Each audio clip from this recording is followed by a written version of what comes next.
बिस्मिल्लाहिर्रहमानिर्रहीम अस्सलाम वालेकुम। नूरुल आपकी खिदमत में हाजिर है। 51 डेज 51 दिन रह गए हैं काजी साहब के कहे हुए या हुक्म किए हुए इलेक्शन के मुताबिक। वैसे तो इलेक्शन आइन की ज़रूरत है, लेकिन हमारे मुल्क में जो इलेक्शन हो रहे हैं वो काजी साहब की वजह से हो रहे हैं और फिर काजी साहब को भी तो भुगतना पड़ेगा।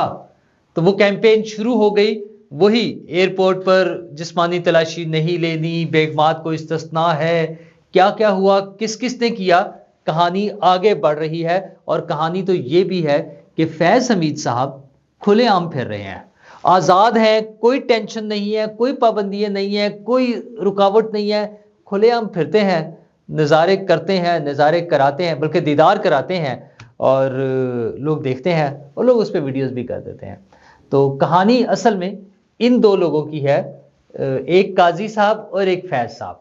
और ये फैज़ाबाद धरना हो या दीगर केसेस, मामलात कुछ आगे जा रहे हैं।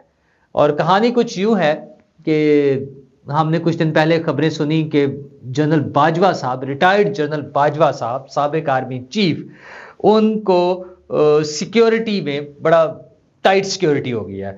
और वैसे कहानी तो ये आई थी कि उन पर थोड़ी सी पाबंदियां हैं, वो मूव नहीं कर सकते अपनी मर्जी से, कहीं जाएं तो लोग साथ होते हैं, पहले बताना पड़ता है। और वो एक जगह निकल गए अकेले तो फिर वो मतलब उसमें उन्हें इश्यूज आए और उन्हें कहा नहीं सर, आपने बस गाड़ी में बैठे बैठे उन्हें वापस आना पड़ा कि नहीं नहीं आप बाहर ना आए, बेहतर है, मसला बन जाएगा। अच्छा, उसका एक एंगल मैंने भी आपसे बात की थी कि एक एंगल तो ये भी बनता है कि सिक्योरिटी, ज़ाहिर है हमारे मुल्क में जो मसाइल बने हुए हैं और इवन जिस तरह से लोगों पर अटैक्स हुए हैं इंडिविजुअली, तो उसमें बड़ा खौफनाक सूरत हाल बनती है ना कि खुदा ना खास्ता कोई ऐसी चीज़ हो जाए जिसमें हमारे साबिक आर्मी चीफ या साबिक स्पाई चीफ जो हैं, कोई भी इस तरह का कोई हरकत हो जाए, कोई उनके कोई मसला बन जाए तो पूरी दुनिया में बदनामी होगी। तो एक एंगल तो ये भी बनता है। तो इस तरह की बातें चलती रहती हैं। फिर फैज़ हमीद साहब के खिलाफ तो केसेस ही बनते गए ना कि एक केस दूसरा केस, वो मास्टर सिटी टॉप सिटी वाला, इस्लामाबाद के टॉप सिटी वाला शुरू हुआ केस और वो तो बड़ा ही खौफनाक सा केस था। लेकिन बहरहाल वो अदालत ने फिलहाल भिजवा दिया वजारत दिफा को, यानी फ़ौज के पास वापस चला गया कि फ़ौज उस पर क्या एक्शन लेती है। ज़ाहिर है उस पर कोई ना कोई वहाँ पे कार्रवाई हो रही होगी, क्योंकि किसी दिन तो उस पर बारी आएगी ना दोबारा के सर बताएं उस पर क्या हुआ। लेकिन इसी दौरान में फैज़ाबाद धरना केस बड़ा खुल खिला के उस पर बात हुई है और काजी साहब का नाम उसमें है। तहकीकात में जो आएगा सामने उस पर देखते हैं कहाँ तक बचत होती है। और वो तो चीज़ें चल ही रही थी कि जस्टिस शौकत अजीज सिद्दीकी का केस खुल गया और उसमें तो बड़ा ओपनली जज साहब ने कहा कि बताएं, नाम लेना आप, जिन शख्सियात के उनको पार्टी बनाएं। और फिर फैज़ हमीद साहब पार्टी बने और फिर उन्हें नोटिस भी हो गया और जनवरी में पेशी होनी है, फैज़ हमीद साहब की अदालत में पेशी होनी है। देखते हैं, वो कहते हैं ना कि अभी तो थोड़ा अभी टाइम बाकी है ना असल पिक्चर में, तो उस वक्त तक क्या क्या डेवलपमेंट्स होती हैं, क्या मामला तब्दील होते हैं, किस किस को क्या क्या इस्तिस्ना मिलता है, ये सारी बातें अभी टाइम लगेगा। लेकिन जो ही ये इश्यूज बने, शौकत अजीज सिद्दीकी साहब वाला केस में उधर नोटिस हुए हैं और उसके बाद काजी साहब छुट्टी पर गए हैं, टर्की गए हैं, तो पीछे से अगले दिन ही एक नया लेटर तो नहीं, एक पुराने लेटर का फॉलोअप लीक हो गया। और वो ये था कि जनाब चीफ जस्टिस साहब की बेगम को इस्तिस्ना होना चाहिए बॉडी सर्च से एयरपोर्ट पर। अच्छा, मैंने पहले भी बात की थी कि एक तो बॉडी सर्च वाला जो है ना ज़रा डिफरेंट केस है, जो सामान की चेकिंग और इस तरह की चीज़ें, क्योंकि सामान की चेकिंग में भी इस्तिस्ना का फ़ायदा या उसका एक पहलू ये है कि आप पैसेंजर के सामने उसका बैग खुलवा के सारी चीज़ें बाहर रखना, ये करना, इन चीज़ों के से हट कर अगर आप उसे इस्तिस्ना दें और वो बैग प्रॉपर स्कैनिंग से गुजर के चेक हो जाए तो काफ़ी होता है। अच्छा, हम लोग भी जहाँ कोशिश होती है, ये दोस्तों को किसी के लिए हो ज़रूरत पड़ती है, जाके एयरपोर्ट्स पे मैनेज करते रहे। एक टाइम में बड़ा आसान होता था कि यार ये प्लीज़ ज़रा फेवर कर दें, हमारे गेस्ट हैं। अच्छा, अगेन उसकी वजह ये है कि हमारे मसाइल इस किस्म के हैं। एक तो हम हर बंदा देखता ना कि अच्छा फलां बड़े बॉस को मिल रहा है तो मैं भी कोशिश कर लूँ थोड़ी सी, जितना मेरा भी दाव लग जाए। तो ये रूटीन की बातें हैं। और वैसे भी मसलन लाहौर एयरपोर्ट बज़ाहिर देखने में कितना खूबसूरत लगता है बाहर से देखा जाए ना, लेकिन उसकी जो सर्विसेज हैं, वो लोग जो ट्रैवल कर रहे होते हैं, आप सब उन्हें अंदाज़ा है कि ये इंटरनेशनल एयरपोर्ट्स के मुकाबले में क्या सूरत हाल है हमारी, बेचारे में तो किसी मुकाबले में ही नहीं है ना। वही पुरानी बात है कि इतना सा दरवाज़ा, 2 बंदे खड़े हुए हैं, एंटर वो खड़े होकर चेक करते हैं कि जी हाँ जी फ्लाइट बताएं कौन सी है, पास आपका वो टिकट चेक करते हैं। फिर एंटर होते ही वो कस्टम्स वाले और एएनएफ वाले बारी बारी बैग खुलवा लेते हैं और ये सारी चीज़ें, इस तरह के मसाइल होते हैं। पर जो बॉडी सर्च है वो सिक्योरिटी के पर्पज़ से है, ना सिर्फ आम आदमी की बल्कि फ़्लाइट सिक्योरिटी के हवाले से भी। तो वो लेटर जब इशू हुआ तो शोर मच गया। फिर एक पूरी ब्रिगेड जो है, वो जो इमरान खान साहब की, और जिसको हम फैज़ नेटवर्क ही कहते हैं, असल में मुझे लग रहा है वो कोई कनेक्शन बन रहा है कि उधर से फैज़ साहब को खींचा गया तो उन्होंने कहा अच्छा फिर ये हुआ है तो फिर काजी साहब के खिलाफ भी कैंपेन चलाए, और फिर वो कैंपेन चल पड़ी। आज नहीं बल्कि कल उस पर रजिस्ट्रार सुप्रीम कोर्ट ने फिर एयरपोर्ट वालों को खत लिखा, जो एयरपोर्ट सिक्योरिटी वाले और सारे एविएशन वाले, कि ये क्या हो रहा है। ये जो 66 दिन पुराना खत है वो अचानक काजी साहब के जाने पर क्यों आया, और जबकि 16 दिसंबर को जब ये 2 दिन पहले काजी साहब और उनकी बेगम साहिबा गए हैं, टर्की गए हैं, तो उन्होंने एयरपोर्ट पर बाकायदा तलाशी दी है। काजी फाइजी साहब की अहलिया ने वो ख़वातीन के लिए जो बूथ बना होता है उसमें गई हैं, उनके बॉडी सर्च भी हुआ है, जो रूटीन का प्रोसेस है वो सारे उससे गुजरे हैं, और उन्होंने किसी किस्म का इस्तिस्ना नहीं लिया। अच्छा, दूसरी तरफ काजी साहब खुद, उन्हें ऑफर की गई कि वीवीआईपी प्रोटोकॉल ले लें, जिसमें लैमोजिन गाड़ी होती है जो जहाज़ तक लेके जाती है, उन्होंने उससे इनकार कर दिया। एयरपोर्ट पर वीवीआईपी लाउंज इस्तेमाल कर लें, उन्होंने उससे भी इनकार कर दिया।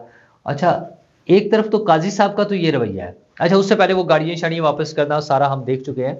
तो फिर ये क्यों हुआ है उनका, मतलब ये उनके खिलाफ कैंपेन कौन कर रहा है? सुप्रीम कोर्ट ने तो अब खत लिख दिया है रजिस्ट्रार ने, क्या ये वाकई चेक हो जाएगा कि कौन लोग इसमें इन्वॉल्व है, कहाँ से ये काम शुरू हुआ है? अच्छा, वो उन्हें तो इस्तिस्ना का इशू ही नहीं हुआ है, कार्ड जो होता है एक, और उसकी रीज़न भी उन्होंने बताई है कि इससे पहले जब इन्होंने ये कार्ड्स इशू करना या इसको इस्तिस्ना देने की बात हुई है, तो साबिक चीफ जस्टिस और साबिक जजेस की बेगमात को ये इस्तिस्ना मिला है। तो उन्होंने तो खत लिखा था कि अगर उनके लिए है तो ये मौजूदा वालों को भी इस किस्म के लेटर्स आ जाने चाहिए थे। अच्छा, वो पूरी सुप्रीम कोर्ट के हवाले से है, लेकिन क्या ये मुमकिन है कि ये सारी चीज़ें हम बराबर उस पर आ जाएं? ठीक है, काजी फायजी साहब तो ऐसी कोशिश कर रहे हैं, या उनका एक्ट तो ये लगता है, लेकिन जनरली हमें नहीं लगता। अच्छा, जो मैं भी आपसे बात कर रहा था ना कि हम भी कोशिश करते हैं, जहाँ वो यही होता है कि अच्छा सब लोगों को जो प्रोटोकॉल मिल रहा है उसमें हम भी कर लें, लेकिन जहाँ सिस्टम बन जाता है वहाँ फिर हमें बहुत अच्छा लगता है। मतलब मैं अपना पर्सनल मेरा एक्सपीरियंस है कि जब मैं एक मरतबा पासपोर्ट बनवाने गया और ये मशीन रीडेबल पासपोर्ट्स नए शुरू हुए थे, तो वो कंप्यूटराइज सिस्टम जब शुरू हुआ ना कि वो टोकन लगेगा, पहले बायोमेट्रिक्स होंगे, तस्वीर बनेगी, फॉर्म फिल होगा, सारे प्रोसीजर जो बने, तो वहाँ हमारे ऑफिस के एक कोलीग भी थे, उन्होंने जाके कहा जी हमें ज़रा स्पेशल फेवर मिल जाएगी। उन्होंने कहा नहीं जी, अब तो ये कंप्यूटराइज सिस्टम हो गया और सब लोगों को इसी से गुजरना पड़ता है। तो मैंने उसमें देखा पुलिस ऑफिसर्स भी और आर्मी ऑफिसर्स भी वो यूनिफॉर्म में वहाँ बैठे हुए थे, और जब मैंने पूछा कि ये सब लोग, उन्होंने कहा सब लोग एक सिस्टम के तहत इसी क्यू में आएंगे। तो मेरे लिए ये बहुत एक ना खुशगवार वो एक्सपीरियंस था। तो मैंने कहा अगर ये सब आ रहे हैं तो मुझे भी कोई एतराज़ नहीं। हाँ, अगर कुछ लोगों को फेवर मिल रही होती तो फिर मैं भी कोशिश करता कि शायद, अच्छा चूंकि जब सिस्टम ऐसा बना हुआ है तो सब उसमें चल रहे होते हैं, लेकिन अगर एक सिस्टम बन गया और लोग उसके मुताबिक चलना चाह रहे हैं या इदारा उसके मुताबिक चला रहे हैं, तो मैं हाजिर हूँ, मैं भी उसी सिस्टम में आऊँगा। तो ये लोगों के लिए भी ना बराबर होना चाहिए।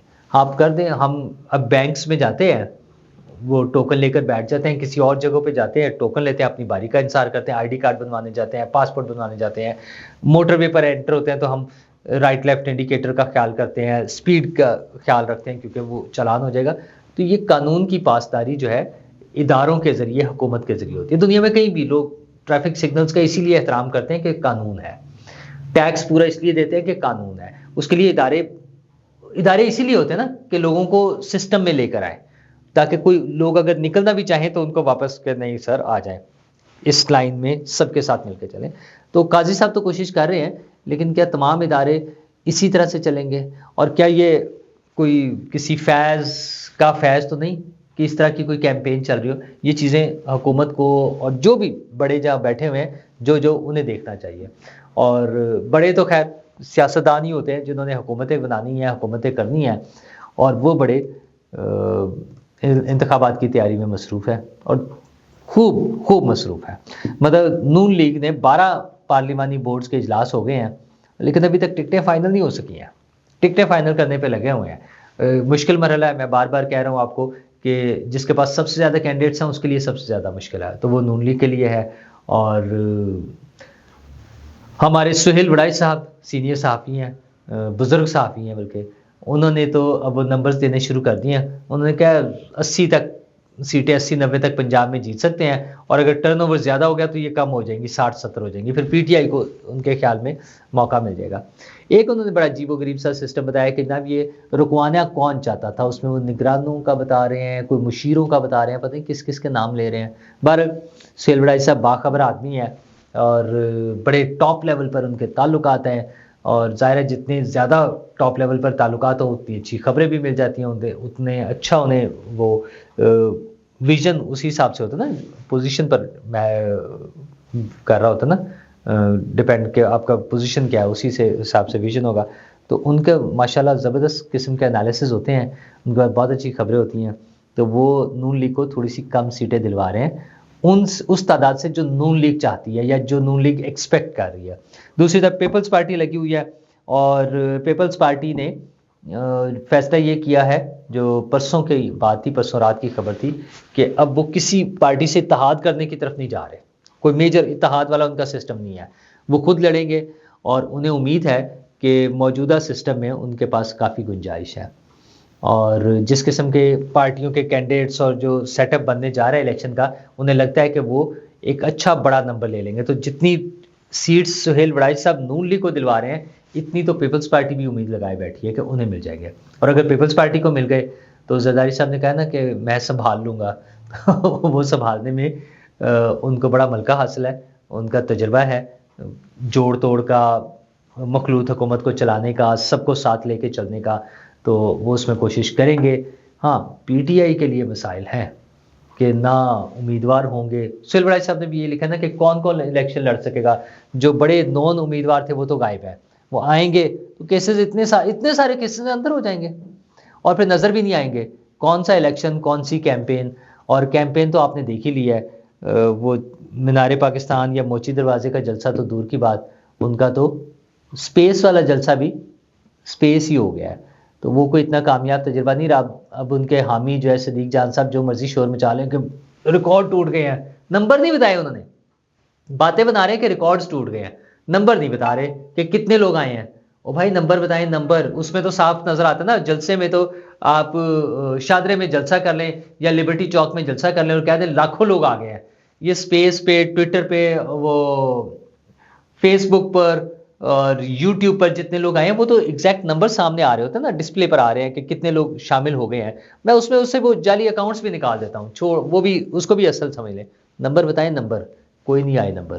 तो ये जो पीटीआई का नाकाम एक स्पेस शो हुआ है ना, खलाई मखलूक वाला, खलाई मखलूक के जरिए आए थे ना, तो अब खला में ही बातें कर रहे हैं। तो खलाई शो जो हुआ है उसने दूसरी पार्टियों को मजीद हौसला देना है।